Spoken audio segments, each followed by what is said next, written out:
Hello, what up guys, how you doing? It is Lasty here. Welcome today to a new episode of the FIFA 21 Ultimate Team Road to Glory. Finger points to the sky for episode number 139 today on this fine Wednesday.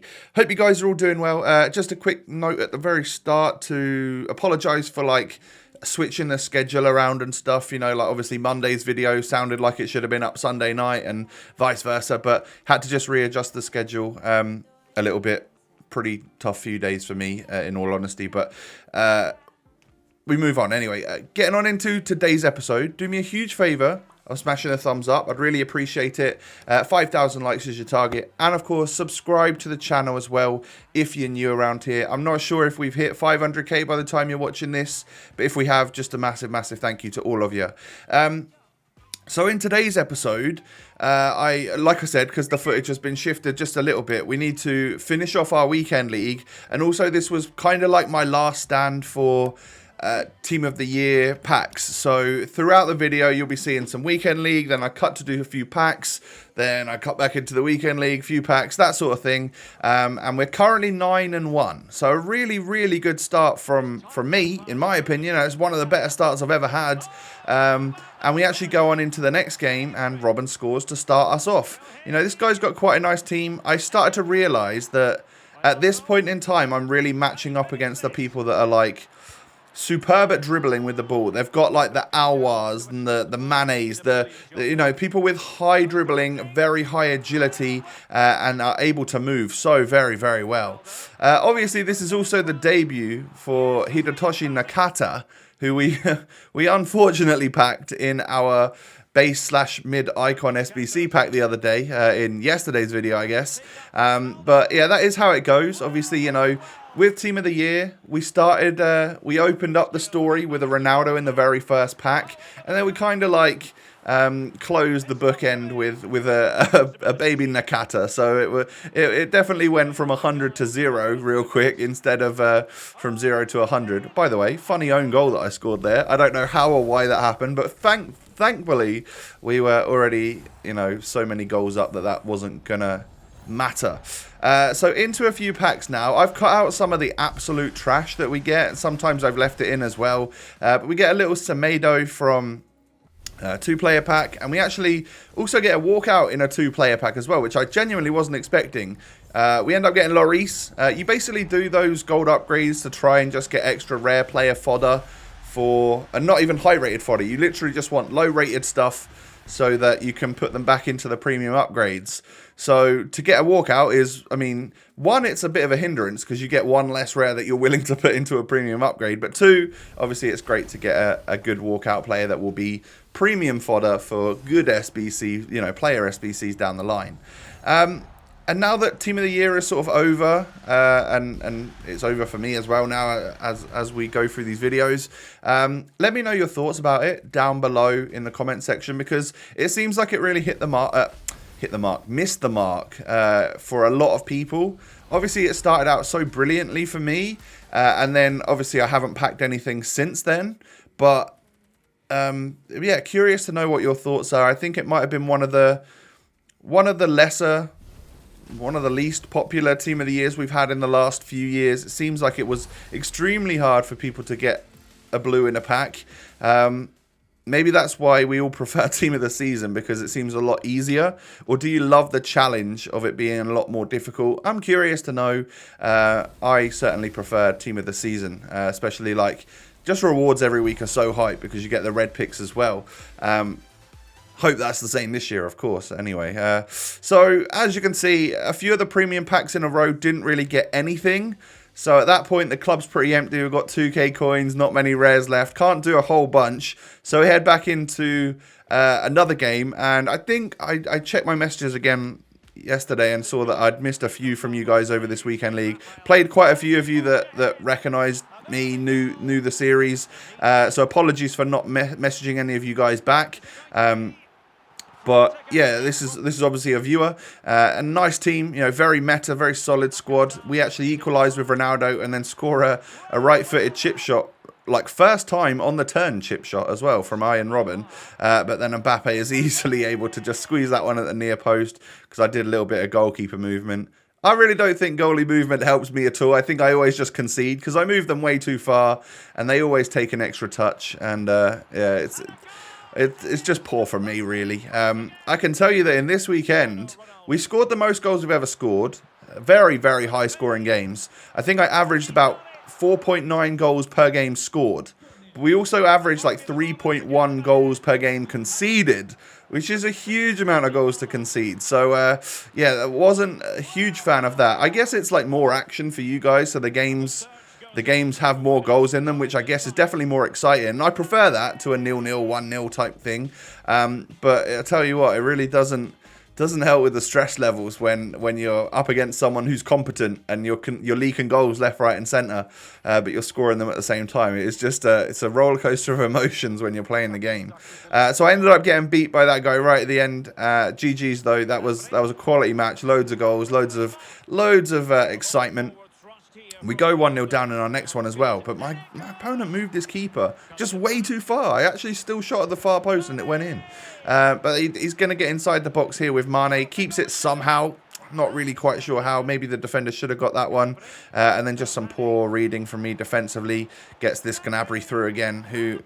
Yeah, whenever I come up against him, I know that he's a great player. He's someone that you should watch out for. That freeze Gnabry, and then I actually waited an extra step there because I knew that my opponent was a heavy goalkeeper mover, so I knew that I could probably just shoot near post if you know, if he just did it. I think I do it again here. Oh no, I end up actually shooting a cross goal and he manages to get the save, but the rebound comes straight to me.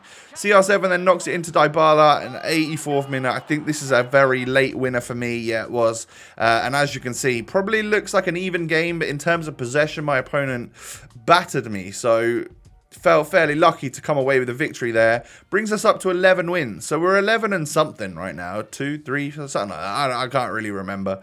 I think 11 and 2 maybe. We go for another couple of packs, or is this is the rare Electrum, isn't it? I end up getting my my first man of the match from the recent times. Ends up being the English striker from Burnley, which is going to be J. Rodriguez, 81 rated with 84 shooting. That's 5 shooting more than flashback Ronaldo. Are you kidding me? No, I'm joking. I still think that was a great SBC. And actually, I see more and more people saying how good he is in game, which is positive, I guess. You know, it shows that the Ronaldo body type really does a lot for you in game. So I come up against one of the best meta squads I've ever seen. 94. You know, it's got both the Ronaldos, CR7 and R9, Neymar and Mbappe, Bruno Fernandes. You know, all the players that like the pros use. So was expecting a heavy defeat here. End up going 2-0 down, but we persevere. Tend to try and not rage quit anymore, just because I know that we had a good start in terms of rivals this week. At the time, obviously, I planned to play the rest of my rivals games afterwards. In reality, with the way that things have been for me this week, I haven't played a single game of FIFA since the weekend league, and it will probably affect my rewards. I think I had like 8 games left of rivals to play from Monday, Tuesday, and Wednesday, but I just couldn't play them. Other stuff was way more important, so we'll get like rank 3 or whatever it is. I think I have like 10,000 points, so I'm sure it'll be all fine. But the push was there for potentially rank 1. Who knows? Maybe in the future we'll push for that again. So this game right here I end up being like 4-2 down, and I come away with a 4-3 defeat. I score the nicest goal of the game with a rainbow flick volley from Dybala. But yeah, it really shouldn't have been a 4-3 game. This guy was way better than me, as you can see from the stats. I think maybe he just took his foot off the gas a little bit, and that's okay. You know, it's nice for him to do that. Makes a stressful game a little bit less stressful. The fact that we can score some goals, but I knew I was never going to come away with a victory there. So Nakata actually gets his first goal for the season, or for the series, should I say, for the team. Probably his first and only goal that he'll ever score, because, you know, like I said to you, I promised you that I would play him for the first half of the rest of these remaining games. I did that, and I only took him off at half-time to bring Dybala back on, but I'm pretty sure I don't think Nakata's going to feature next weekend. Look at that terrible goalkeeper movement from me. It's like I was giving up. But yeah, he ends up going 3-2 up at the break. Tough old game, 60-40 possession. That's what also seems to happen when I start hitting the good matchmaking, is that I do get just annihilated in terms of possession, and that is one of the things which really stresses me out and puts me in a bad mood, is when I'm not in control of the game possession wise. Depending on, you know, how many goals I concede, if their opponents had 60% possession, it really frustrates me.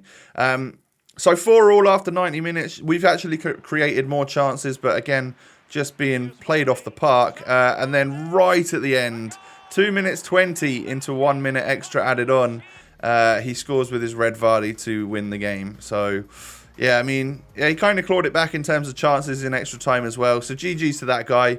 But a few tough losses in a row.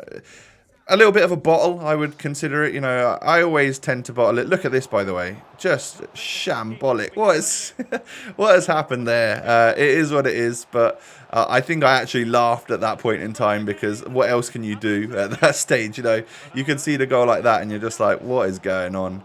So I noticed there that the goalie did move. He moved his keeper to the right, and I still shot and missed, but I got the rebound. So that's something that you just bank in your brain, so you know the next time you get an opportunity like that, what to do to take that extra touch, maybe to shoot near post. As you can see here, I end up chipping in far post there. Somehow it goes in. And unexpectedly, 3-2 up. This guy quit. So, I genuinely didn't expect that, because it was a very even match. But maybe he was just at the end of his stress levels, and it was beginning to show for him, perhaps. So we go on into the next game, just a couple more wins left, or one more win left, something like that. And we come up against this guy. What a team. Lots of crazy, awesome meta players. Really nice squad. Looks cool. Lots of card designs. I like it a lot. Now, Acuna scores a lasty special. Just because I still haven't like truly figured out the way to score the Ronaldo headers. Like, I can't make it perfectly every time. So sometimes the Acuna rainbow flick volleys can help us out. But this guy had Baby Cantona, and Baby Cantona is something else. He's really, really good on this game. I mean, I was getting hit by the bridge constantly, which is not something. You know, obviously, I do the LBRB flick one a lot. Ronaldo header, by the way. Yep, great, nice one. But yeah, I do the LBRB a lot, but this guy was doing the actual bridge against me a lot, and I realized just how powerful that still is.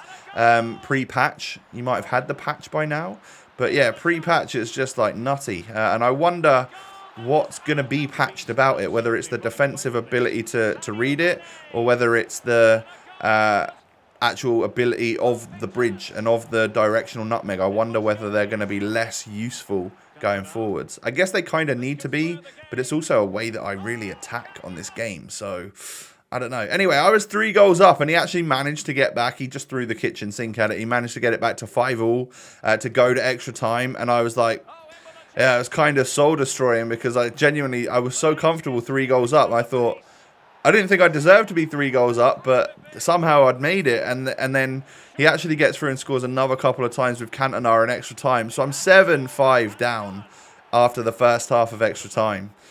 Or should I say, we get one more opportunity, and we do manage to score it from kickoff. So we get it back to 7-6.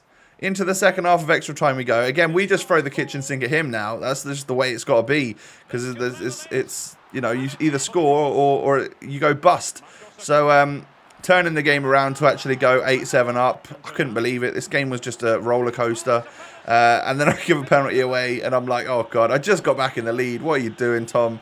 But my penalty save technique worked a treat, and we saved it, and that won us the game. So an 8-7 victory in one of the most end-to-end games you've ever seen. That was crazy. That was absolutely nuts. So we've got our 13 wins now. Time to just hopefully get our 14th in this game right here. 92 Bruno. Robin, João Felix, lots of very, very talented players in this guy's squad. Lots of the usual suspects that you see now. Obviously, we see Felix a lot. We see Robin a lot. They were very well-priced SBCs for the quality and caliber of player that you got for your money. But I went 2-0 down in this one. So it's going to be a mountain to climb if we're going to get back into it. Do get 1 goal back with CR7, and it's 2-1 at half-time, so it's not the worst thing. And then actually Ronaldo steps up with a lovely header there 5 minutes into the second half to get us back on level terms. So this game is now even. However, Robin to Fernandez to Suarez. Oh, this Suarez card. I know I missed out on him, but and that is a bit of a shame because he's very, very good. But yeah, man, we've just got so many great attackers that I didn't think that we needed him. We probably don't need him, but yeah, it would have been a cool one to get. And yeah, apologies for not going for that objective. Maybe if it had been out for the rest of the entire season, we would have secured him. But anyway, we end up losing 7-3 in that one. I missed a few of the goals out because I just gave up, really. He was a good opponent. Again, battered me. And that's like 13-5 now. So we've gone from 10-1 to 13-5. Really, really bottled it in the end there. But this guy's got Maradona and all sorts. He ends up getting through with Marlon of all people and scoring with him after 5 minutes. And I think my head had just gone at this point. I really wanted the games to just be over. After being 10-1, I genuinely thought that, yeah, with CR7 in my squad, I'd be pushing for a higher rank. But then when you lose a bunch of games in a row and just bottle it and you realise that you're just not having fun, at that point, it's just me. My eyes are set on 14 wins and then we're out, you know. And that will be how it will be. The fact that I've got Ronaldo isn't going to always make me push further to try and hit Gold 1 or Elite or whatever. This is how I enjoy champs and that's how it will be. Simple as that, really. Maybe when Team of the Season Reds are on the line, you push a little bit further. But other than that, the rewards are so random that some weeks I'll feel like I want to and can do it. Some weeks I just won't. And that is, yeah, like I said, just how it will be. But anyway, after being 5-2 up in this game, I think this guy just gave up. Ends up letting us score a couple more goals, I think. And we end up winning 6-2 for the final game, giving us the 14 wins that we desire and a 14-5 overall record, which is one of the better ones I've had in the last few weeks, of course. And Ronaldo, man. Ronaldo scored 50 goals. 50 goals this weekend in 19 games. That is crazy. He has absolutely smashed the record for most successful player in a weekend league for me. Robin was the previous holder of that. He still got like 20 odd goals, I think, in the 19 games. So yeah, still a fantastic weekend for him and Dybala. But 45 games, 104 goals, 27 assists. 1 goal, 6 assists for Nakata. Actually not too bad, but really doesn't quite do it for me. And neither does this Kessie. He got 6 assists this weekend, but he does move like a bus. I just don't rate him. We're going to list him up tomorrow, try and get some money for him. And we've got to figure out, again, what to do with Diego Carlos, because he's now 1 win away from his +1 upgrade. So maybe if his price goes up enough, we sell in the hype. We'll see. But I'll be back tomorrow for some rewards for you guys, hopefully, all being well anyway. And yeah, if you could do me the huge favour of smashing a thumbs up, that would be brilliant. Subscribe to the channel as well if you're new. I thank you for that. And, of course, follow me on Twitter and Instagram for any updates or whatever will come. So, have a great day, everyone. Take it easy. Stay safe. Stay healthy. And I'll catch you tomorrow for another episode. Peace.